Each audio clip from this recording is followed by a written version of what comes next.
अनुपमा के बीच होने वाली है बहुत ही बड़ी लड़ाई।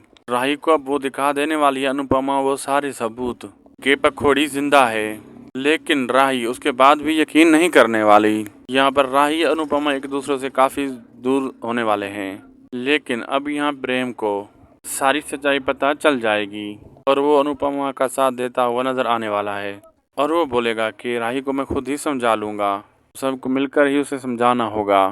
लेकिन अब इस वक्त बहुत ज़्यादा इस टाइम वो परेशान है, हमें उसे अब कुछ भी नहीं कहना। लेकिन अब बहुत ही जल्द राही की वजह से प्रेम मिल जाने वाला अनुपमा के साथ। अनुपमा प्रेम दोनों मिलकर पंखोड़ी की सच्चाई ले आएंगे सबके सामने और पंखड़ी को ले आएंगे कोठारी मेंशन में और ये सारे देखकर हैरान रह जाने वाले हैं। तो अब क्या करेगा पराग और यहाँ पर मोटिवा? आप लोगों को क्या लगता है हमें कमेंट करके ज़रूर बताएं। वीडियो अच्छी लगी तो लाइक शेयर सब्सक्राइब करना ना भूलिएगा।